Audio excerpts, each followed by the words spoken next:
Hi everyone. భయంకరమైన ప్రేమ part 16. గమనిక: ఈ పాత్రలు నటులకు సంబంధించినవి కావు. ఇది కేవలం కల్పిత ప్రయోజనం కోసం మాత్రమే. ఏదైనా తప్పులు ఉంటే క్షమించండి. అధీర్ గొంతు చాలా తీవ్రమైన నొప్పితో పగిలిపోతుంది. అది చూడడానికి భయంకరంగా ఉంది. అధీర్ అనికతో ఇలా అన్నాడు, అయితే వెళ్ళు, ఆ తలుపు నుండి బయటకు వెళ్ళు. కానీ నువ్వు బయటకు అడుగుపెట్టిన క్షణం నేను ఈ గాజుని నా హృదయంలోకి గుచ్చుకుంటాను. అది తెలుసుకో. నేను ఇక్కడ చనిపోతాను. ఎందుకంటే నువ్వు వెళ్ళిపోతే నాకు జీవించడానికి ఎటువంటి కారణమూ లేదు. నా హృదయంని నీకోసమే కొట్టుకుంటుంది. నువ్వు నా ప్రాణం. నువ్వు లేకుంటే నేను ఏమీ లేదు అని అన్నాడు అధీర్. అధీర్ అలా చెప్తూ ఏడుస్తున్నాడు. అధీర్ కళ్ళలోని పిచ్చితనం అంతా అయిపోయింది. ఇది ప్రదర్శన కాదు. ఇది అధీర్ ఆత్మ యొక్క ముడి. భయంకరమైన నిజమిది. అధీర్ మాటలకు అనిక స్తంభించిపోయి నోటిని చేయి కప్పుకుని భయంతో ఏడుస్తూ నిలబడింది. ఇది అనిక తప్పు. అనికే ఇలా చేసింది. అనిక ప్రపంచంలో అత్యంత స్వాధీనపరుడైన వ్యక్తిని విరిచింది. మరియు అధీర్ విరిగిన ముక్కలు పదునైనవి మరియు ప్రాణాంతకమైనవి. వద్దు అధీర్, దయచేసి ఇలా చేయకు. అనిక కాళ్ళు దారి తప్పి వేడుకుంది. అనిక మోకాళ్లపై నేలపై కుంగిపోయింది. దయచేసి దాన్ని కింద పెట్టు. నన్ను క్షమించు. నన్ను క్షమించండి. నేను అలా అనలేదు. నేను వెళ్ళను. నేను వాగ్దానం చేస్తున్నాను. నేను ఎప్పటికీ వదిలి వెళ్ళను. నువ్వు దయచేసి దానిని కింద పెట్టు అని అనిక ఏడుస్తూ అధీర్ని వేడుకుంది.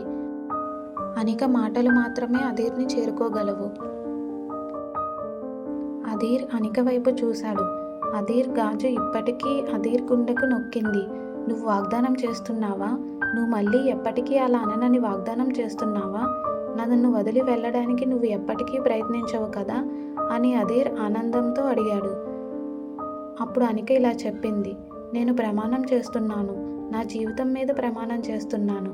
అనిక మోకాళ్లపై అధీర్ వైపు పాకుతూ నేలపై ఉన్న గాజు ముక్కలను కూడా అనుభవించుకుంటూ అరిచింది. నువ్వు నా ప్రాణం అధీర్. నేను తప్పు చేశాను. నన్ను క్షమించు. దయచేసి దాన్ని కింద పెట్టు అని అనిక వేడుకుంది అధీర్ని. చివరిగా వణుకుతున్న ఊపిరితో అధీర్ అద్దం ముక్కను కింద పడేశాడు. ఆ అద్దం ముక్క పాలరాయి నేలపై చప్పుడు చేస్తూ అధీర్ రక్తంతో తడిసిపోయింది.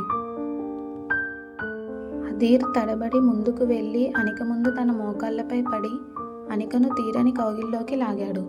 అధీర్ నెత్తుటి ముఖాన్ని అనిక మెడలో దాచుకున్నాడు. అధీర్ శరీరం మొత్తం వణుకుతోంది. ఇంకెప్పుడూ నన్ను అలా భయపెట్టకు. అధీర్ ఏడ్చాడు. అధీర్ గొంతు అనిక చర్మానికి వ్యతిరేకంగా మసకబారింది. నువ్వు లేకున్నా నేను జీవించలేను. నేను జీవించలేను. నువ్వు నాదానివి అని అన్నాడు అధీర్. అనిక అతన్ని పట్టుకొని అధీర్తో పాటు ఏడుస్తుంది. అనిక అధీర్ భుజం మీదుగా అధీర్ భయానక కుటుంబం వైపు, నేలపై ఉన్న రక్తం వైపు, పగిలిపోయిన అద్దం ముక్క వైపు చూసింది. అనికకి ఒకటి అర్థమైంది. అనిక తన పంజరపు గోడలను వ్యతిరేకంగా నెట్టడానికి ప్రయత్నించింది మరియు గోడలు ప్రతిస్పందంగా అతన్ని దాదాపు చంపేశాయి. అనిక ఇప్పుడు దాన్ని చూసింది, భయంకరమైన స్పష్టతతో. అనిక ఎప్పటికీ వదిలి వెళ్ళలేకపోయింది. ఎందుకంటే వెళ్ళిపోవడం అంటే స్వేచ్ఛ కాదు. అది అధీర్ మరణాన్ని సూచిస్తుంది. మరియు ఆ బాధ్యత యొక్క బరువు అనిక ఆత్మపై స్థిరపడింది. ఏ తాళం లేదా తాళం కంటే బరువైనది. అనిక అధీర్ది. ఎప్పటికీ అధీర్దే. అనంతకాలం అని అనిక తెలుసుకుంది. అధీర్ పిచ్చి తుఫాను అకస్మాత్తుగా ప్రారంభమైనట్లుగా విరిగిపోయింది. భోజనాల గదిని నింపిన హింసాత్మక తీరని శక్తి ఆవిరైపోయింది. పగిలిపోయిన గాజు మరియు పగిలిపోయిన నరాలను వదిలేసింది. అధీర్ ఏడుపులు చిరిగిపోయిన శ్వాసలుగా మారాయి. అధీర్ శరీరం ఇంకా అనికకు వ్యతిరేకంగా వణుకుతోంది. తన అక్షం నుండి తిరగడానికి ప్రయత్నించిన ప్రపంచంలో అనిక మాత్రమే ఘనమైన వస్తువు అన్నట్లుగా అధీర్ అనికను గట్టిగా పట్టుకున్నాడు. అధీర్ స్వంత నొప్పి, అధీర్ గాయపడిన చేతి నుండి రక్తం కారడం ఏమీ అర్థం కాలేదు. అధీర్కి ఉన్న ఏకైక విషయం అనిక వాగ్దానం, నేను నిన్ను ఎప్పటికీ వదిలి వెళ్ళను. అది సరిపోయింది అధీర్కు.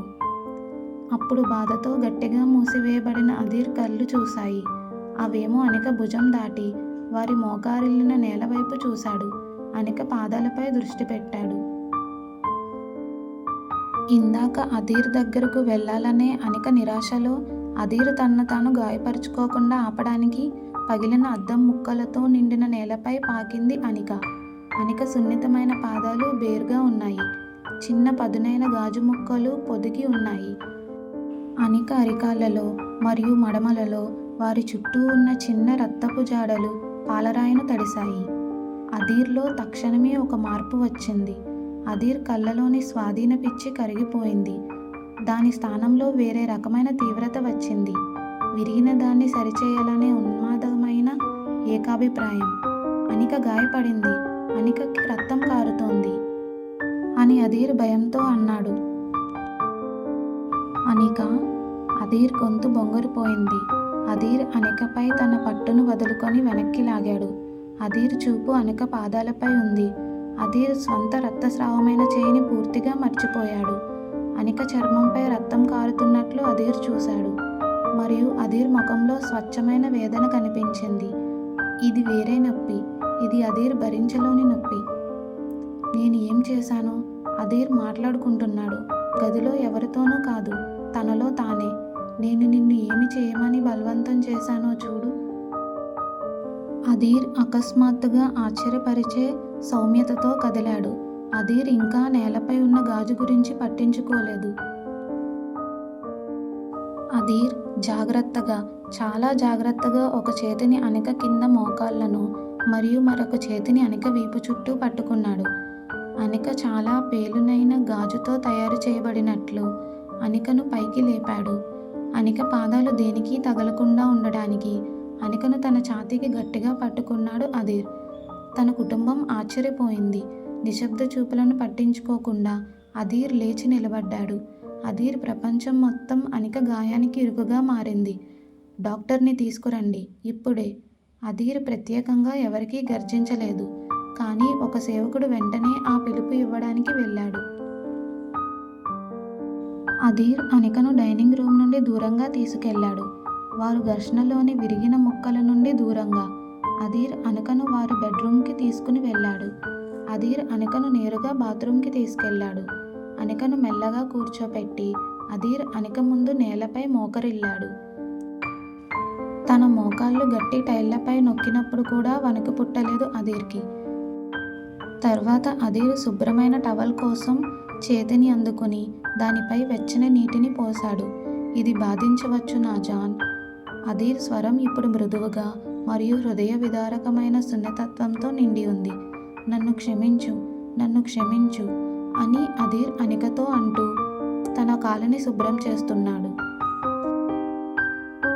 అధీర్ అనిక పాదాన్ని తన చేతిలోకి తీసుకున్నాడు. అధీర్ గాయపడి రక్తం కారుతున్న చేయి మరియు వెచ్చని తడి టవల్తో రక్తాన్ని తుడవడం ప్రారంభించాడు. అధీర్ చాలా సున్నితంగా ఉన్నాడు. అధీర్ స్పర్శ ఈకలా తేలికగా ఉంది. అధీర్ ప్రతి పొదిగిన గాజు ముక్కపై దృష్టి పెట్టాడు. అది ప్రపంచంలోనే అతి ముఖ్యమైన పనిలాగా. తన సొంత రక్తం ఇప్పుడు టవల్ మీద అనిక రక్తంతో కలిసిపోతుందని అధీర్ గమనించలేదు. అధీర్ సొంత గాయం అప్రస్తుతం. అనిక బాధ మాత్రమే ముఖ్యమైన బాధ అధీర్కు. నేను నన్ను ఎప్పటికీ క్షమించుకోలేను. అధీర్ తన పని మీద తల వంచుకున్నాడు. నేను నిన్ను రక్తస్రావం చేశాను. నేను నిన్ను బాధ పెట్టాను. నన్ను క్షమించు అని అధీర్ అనికతో మాట్లాడుతున్నాడు. అధీర్ కంటి నుండి ఒక కన్నీరు పడి అనిక చీలమండపై పడింది. అధీర్ మళ్ళీ ఏడుస్తున్నాడు. కానీ ఈసారి అది పశ్చాత్తాపం మరియు అధీర్ విరిగిన దాన్ని సరిచేయాలనే తీరని అవసరం నుండి. అనిక దిగ్భ్రాంతి చెందింది. మౌనంగా కూర్చొని అధీర్ని చూస్తూ కూర్చుంది. నిమిషాల క్రితం ఈ వ్యక్తి పిచ్చిలో అరుస్తూ తన హృదయానికి ఒక గాజు ముక్కను పట్టుకున్నాడు. ఇప్పుడు అధీర్ అనిక పాదాల వద్ద మోకరిల్లి దాదాపు మతిపరమైన భక్తితో అనిక గాయాలను చికిత్స చేస్తున్నాడు. అది అనిక జీవితంలో అత్యంత గందరగోళకరమైన క్షణం. రాక్షసుడు మరియు ఆరాధకుడు ఒకరే. అధీర్ ప్రేమ ఒక సుడిగాలిలా ఉంది. అది దాన్ని మార్గంలో ఉన్న ప్రతిదాన్ని నాశనం చేయగలదు. ఆపై తుఫాను పరిపూర్ణంగా భయంకరంగా, ప్రశాంతవంతంగా మరియు దృష్టి కేంద్రీకరించబడింది అనికపై మాత్రమే. Next part continuous. అధీర్ మరియు అనిక ప్రేమను తెలుసుకోవడానికి లైక్ చేసి, షేర్ చేసి, సబ్స్క్రైబ్ చేయండి. Thanks for watching.